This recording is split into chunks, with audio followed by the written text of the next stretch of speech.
know if the call from your boss was real or just a machine stealing their voice? AI vishing attacks are here, and researchers say they are already working in the wild. Artificial intelligence is now giving old tricks a new edge, and one of the most worrying examples is voice cloning for vishing attacks. Vishing is short for voice phishing. Instead of an email or a fake text, a criminal picks up the phone and convinces you to hand over something valuable: credentials, account access, or sensitive information. That threat is not new. What is new is how convincingly attackers can now impersonate voices using artificial intelligence. Researchers from the NCC Group have shown just how far this has advanced. Their security consultants Pablo Alobera, Victor Lassa, and Mark Frost describe how they built a framework for real-time voice cloning. With just a few minutes of publicly available audio, they trained a model that could mimic a person's voice well enough to carry out live conversations. This was not about stitching together pre-recorded phrases or waiting for text-to-speech systems to spit out slow and clunky responses. The framework could take words spoken in the researcher's own voice and instantly output them in the cloned target's voice. That breakthrough removes the biggest limitation that had held back deepfake-style phone scams. Until recently, most cloning systems were good at creating convincing pre-recorded clips, but they fell apart in live calls. Victims would hear unnatural pauses or mismatched sentences, and the illusion would collapse. NCC Group system, however, made it possible to talk in real time. No awkward delays, no robotic cadence, just the target's voice speaking naturally. The team stressed that they did not publish the exact technical details to avoid handing blueprints to criminals, but they were clear. The tools, the hardware, and the software they used were all good enough, not high-end. In other words, it does not take a world-class lab or millions in funding. Someone with a moderate budget and a solid understanding of available tools could replicate it.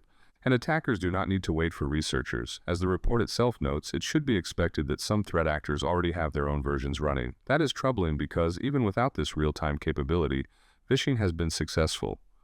Cisco confirmed in August that a bad actor used a vishing attack against one of its representatives, gaining access to company data. In June, a financially motivated group impersonated information technology support staff when calling Salesforce customer employees.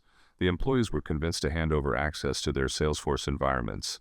In May, a ransomware group called 3AM combined email bombing with vishing to break into victims' systems and then deploy ransomware. Those incidents all happened this year alone. Now picture those same scams with voices that sound exactly like the victim's manager, colleague, or even family member. A voicemail from a supposed family member asking for an account number. A call that sounds exactly like the head of information technology, asking for a quick reset of login credentials. A manager's voice requesting a transfer of funds to a new supplier. All highly plausible and all increasingly easy to fake. The technical leap matters because it changes the psychology of the attack.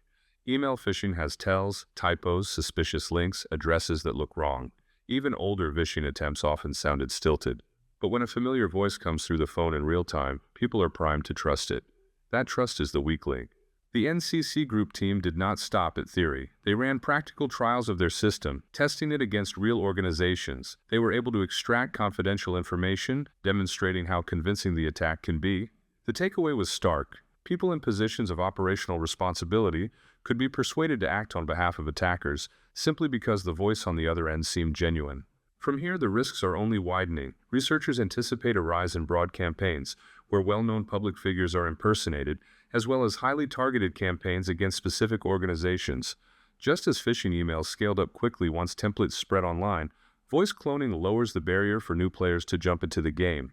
Amateurs chasing quick financial gain now have access to tools that were once out of reach, and that matters beyond corporate breaches. For individuals, the risks include stolen credentials, harassment, coercion, and what the researchers call erosion of social trust. When voices can no longer be trusted, even basic communication is at risk.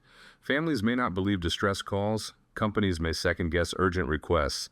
The simple act of hearing someone speak becomes another attack surface. It is not just about stolen passwords either. Some organizations still use voice authentication for system or account access. Banks, call centers, and customer service lines often rely on voice recognition. With cloned voices, those defenses could crumble. The NCC Group researchers are blunt. Any process that allows a human exception is vulnerable to social engineering. That includes traditional vishing, artificial intelligence voice cloning, phishing emails, and deepfakes. The defense, then, cannot rely on one layer. Their advice points to a few key countermeasures. Multi-factor authentication is critical, so a stolen password or a cloned voice is not enough on its own. Training staff to verify unusual requests, even if the voice sounds familiar, can add friction to an attacker's playbook. Some organizations may adopt code words or secondary verification methods for sensitive transactions, and there is also a call to monitor and limit public voice exposure, especially for executives and public-facing employees. That means being cautious about how many recordings of one's voice are freely available online.